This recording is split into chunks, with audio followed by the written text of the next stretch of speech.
আমাদের ধারার যে ধারাবাহিক আলোচনা আমরা করে আসতেছি, আমরা প্রথমে মানে কয়েকটা স্পেশাল কিছু সূত্র শিখলাম। যেমন আমরা প্রথম দিন বা প্রথম ক্লাসে আমরা শিখলাম হচ্ছে প্রথম n সংখ্যক স্বাভাবিক সংখ্যার বর্গের সমষ্টি। তারপরের ক্লাসে আমরা শিখলাম হচ্ছে প্রথম n সংখ্যক স্বাভাবিক সংখ্যার ঘনের সমষ্টি। তারই ধারাবাহিকতা আজকে আমরা শিখব প্রথম n সংখ্যক বিজোড় স্বাভাবিক সংখ্যার বর্গের সমষ্টি। প্রথম n সংখ্যক বিজোড় স্বাভাবিক সংখ্যার বর্গের সমষ্টি আজকে আমরা এটা শিখব। অর্থাৎ এটা সমান হচ্ছে 1 স্কয়ার 3 স্কয়ার 5 স্কয়ার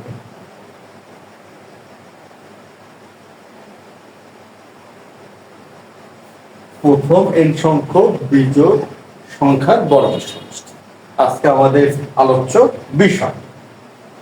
এখন আমরা তো জানি যে আমরা n তম পদ নির্ণয় করছি এবং বিজোড় স্বাভাবিক সংখ্যার n তম পদ হচ্ছে 2n-1। আমরা গত ক্লাসে যেটা শিখলাম যে প্রথম n সংখ্যক স্বাভাবিক সংখ্যার বর্গের সমষ্টি, সেটা একবার দেখি। 1 স্কয়ার 2 স্কয়ার 3 স্কয়ার সমান হচ্ছে 6n n plus 1 2n plus 1। এটা হচ্ছে প্রথম n সংখ্যক বিজোড় প্রথম n সংখ্যক স্বাভাবিক সংখ্যার বর্গের সমষ্টি সূত্র। এটা আমরা গত ক্লাসে প্রমাণ করছি।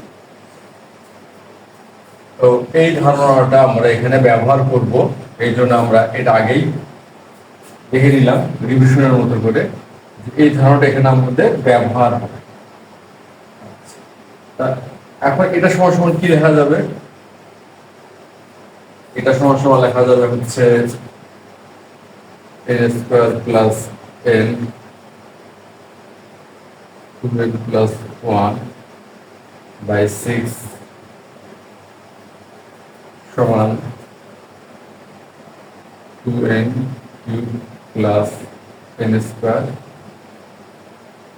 2n square plus n। আমরা এটা কি করলাম? গুণ করতেছি। গুণ করে আমরা এই অবস্থাটা নিয়ে আসলাম। এরপর 2n cube 3n square plus n 6।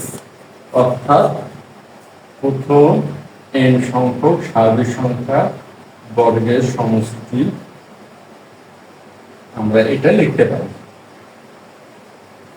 কেননা এই অংশটিরই সরল অংশ হচ্ছে এমন হয় n কমন নিয়ে আমরা মিডিয়াম করলে এটা চলে আসবে, অর্থাৎ গুণ করে আমরা এটা পেলাম। আমরা চাইলে সরাসরি অঙ্কনের সুবিধার্থে এই ধারণাটা ব্যবহার করতে পারি।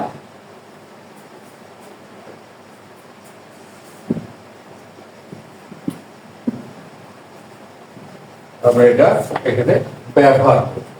অর্থাৎ আমরা আরেকবার ব্যাপারটা দেখে নেই যে প্রথম n সংখ্যক স্বাভাবিক সংখ্যার সমষ্টি, স্বাভাবিক সংখ্যার বর্গের সমষ্টি হচ্ছে এটা। এটা আমাদের বুঝতে খুব একটা সমস্যার কথা না, কারণ আমরা গত ক্লাসেই এই বিষয়টা আমরা গাণিতিকভাবে প্রমাণ করছি। এটা এখন আমরা এখানে ব্যবহার করব, বা এখানে আমরা এটা নোট রাখছি। n স্কয়ার 2 স্কয়ার 3 স্কয়ার সমান 2n cube 3n square plus n by 6।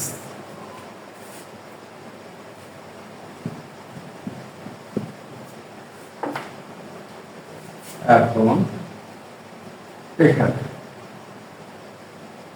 আমরা 2r মাইনাস 1 স্কয়ার, এখানে আমরা কি করব?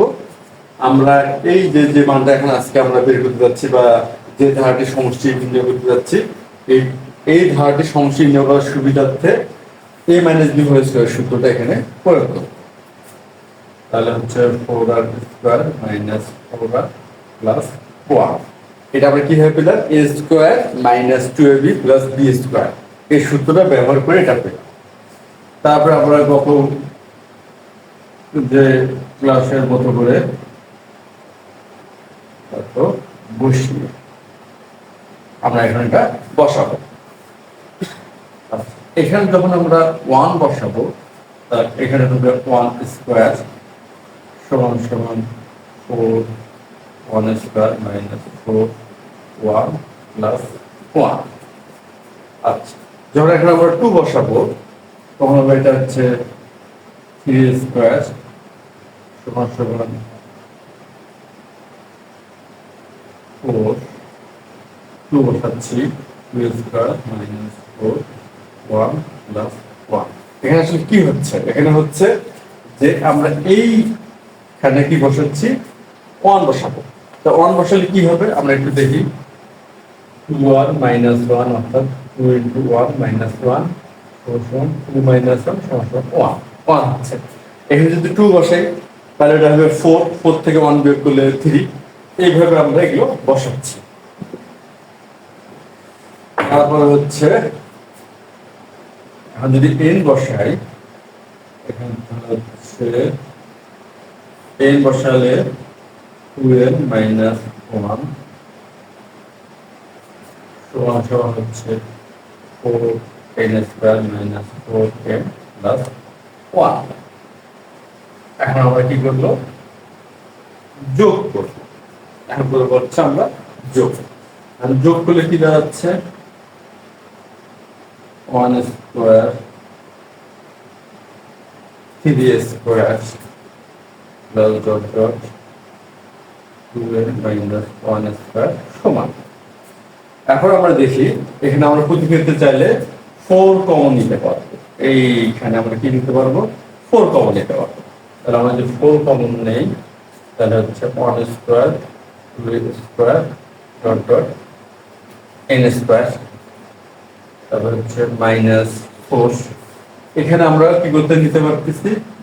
এইখানে দেখা যাচ্ছে আমরা এখানে 4 কমন নিতে পারতেছি। তাহলে 4 যদি কমন নেই এখানে 2 হবে, তাহলে 1 plus 2 dot dot plus n। আর এখানে প্রতি ক্ষেত্রে 1 আসছে, 1 প্লাস 1 প্লাস 1। এখন এখানে আমরা কিভাবে পেলাম? এটা আমরা যোগ করলাম, যোগ করে আমরা এই সমীকরণটা দাঁড় করালাম। এরপর এখন দেখি এটা আমাদের আজকে নির্ণীত মান। এই মানটা আমরা বের করব যে এটা কি প্রথম n সংখ্যক বিজোড় সংখ্যার সমষ্টি, যেটা কিনা আমরা এখানে ধরে নিচ্ছি। তাহলে অতএব এটা সমান, এখন আমরা দেখি ফোর্স। এটা কি প্রথম n সংখ্যক স্বাভাবিক সংখ্যার সমষ্টি, যেটার মান আমরা আগে বের করে রাখছি। তাহলে ওটা এখন এখানে আমরা বসাবো into 6 2n cube plus 3n square plus 10। তারপর এখানে হলো -4। এরপর হচ্ছে এটা হচ্ছে প্রথম n সংখ্যক ক্রমিক সংখ্যার সমষ্টি, যেটা কিনা হচ্ছে n ইন্টু n প্লাস 1/2। আর এখানে কি হবে? n সংখ্যক 1 হবে। আমরা এটা যে ব্যাপারটা আমরা এভাবে ব্যাখ্যা করি, যদি 10টি 1 হয় সমষ্টি হয় 10 অর্থাৎ 10 গুণন 1। যদি 20টি 1 হয় সমষ্টি হবে 20 অর্থাৎ 20টি 1 এর যোগফল কিংবা 20টা 1 এর গুণ।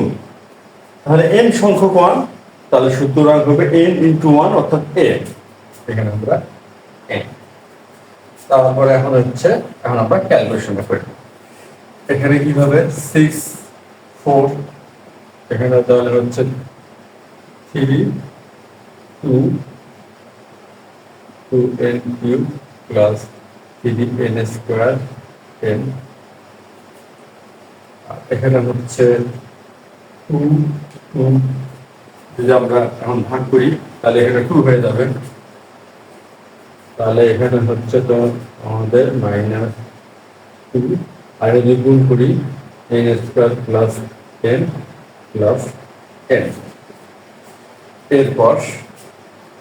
এরপর যেটা হবে, এখন আমরা যদি লসাগু করি 3, তাহলে কি হচ্ছে 4n cube plus 6n square plus 2n minus, এখানে হবে 6n square minus 6n plus 3n সমান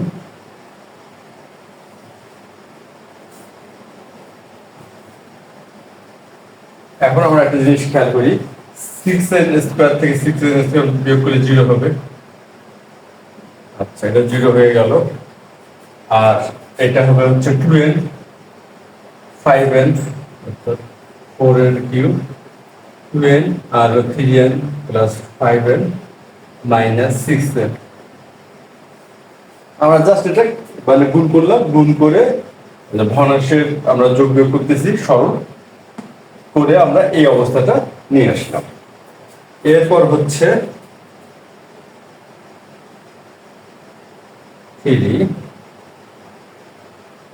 4n কিউব মাইনাস n, এখানে কি দাঁড়ালো 4n কিউব মাইনাস n, এটা সমান আমরা লিখতে পারবো। এখন যদি আমরা n কমন নেই, 4n স্কোয়ার মাইনাস 1/3, আমরা এখানে n কমন দিলাম, তাহলে কি দাঁড়ালো 4n স্কোয়ার মাইনাস 1/3, অর্থাৎ আমাদের সমষ্টির নির্ণয় করে ফেললাম। আমরা এটা কার সমষ্টি নির্ণয় করলাম, যে প্রথম n সংখ্যক বিজোড় স্বাভাবিক সংখ্যার সমষ্টি আমরা নির্ণয় করে ফেললাম।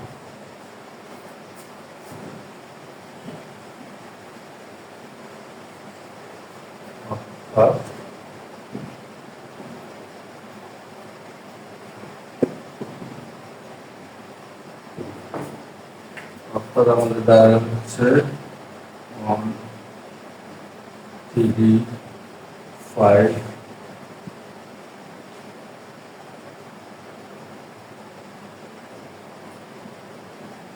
এটা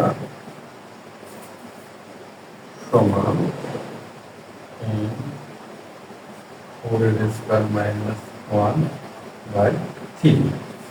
আমাদের প্রথম n সংখ্যক বিজোড় স্বাভাবিক সংখ্যার সমষ্টি আমরা নির্ণয় করে ফেলছি। আমরা যে 3টা ক্লাসে 3টা বিশেষ ধারা সমষ্টি নির্ণয় করলাম। প্রথম আমরা কি করলাম, আমরা করলাম হচ্ছে প্রথম দিন আমাদের প্রথম ক্লাসের যেটা ছিল যে n সংখ্যক স্বাভাবিক সংখ্যার বর্গের সমষ্টি। আমাদের প্রথম ক্লাসে n সংখ্যক স্বাভাবিক সংখ্যার বর্গের সমষ্টি n প্লাস 1 2n প্লাস 1/6, এটা আমাদের প্রথম আমরা এই সূত্রটা শিখছি। তারপরে আমরা দ্বিতীয় যে সূত্রটা শিখলাম বা ধারা সমষ্টি নির্ণয় শিখলাম, সেটা হচ্ছে প্রথম n সংখ্যক স্বাভাবিক সংখ্যার ঘনের সমষ্টি।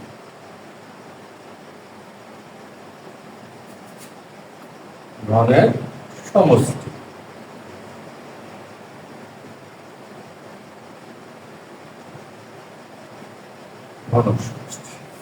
আর আজকে আমরা শিখলাম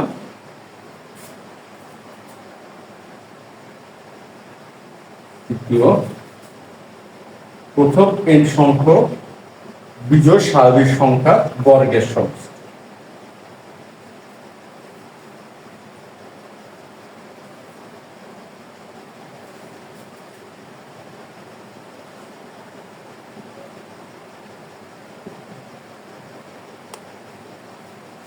আমরা এই 3টা বিশেষ ধারা সূত্র আমরা পরপর 3টে ক্লাসে আলোচনা করলাম, গাণিতিকভাবে বিষয়টা দাঁড় করালাম এবং গাণিতিকভাবে প্রতিষ্ঠিত করলাম। এবং বিষয়টা আমরা খেয়াল করলাম খুব সহজে বীজগাণিতিক সূত্র এবং কিছু ছোটখাটো কিছু হিসাবের মাধ্যমে আমরা খুব সহজে এই 3টি ধারার সমষ্টি নির্ণয় করে ফেললাম। এগুলো হচ্ছে বিশেষ 3টি ধারা। তা আশা করি যে আমাদের যে এই 3টা ক্লাসের যে আমাদের যে আলোচনা আমরা মোটামুটি সবাই ভালো মতোই বুঝতে পারছি, এবং এটা আমরা খুব সহজেই যে কোনো ক্ষেত্রে ব্যবহার করতে পারবো। তা পরবর্তী ক্লাসে আমরা বিশেষ কিছু শিখব, এই আশাবাদ ব্যক্ত করে আজকে আমরা এখানেই শেষ করলাম। ধন্যবাদ।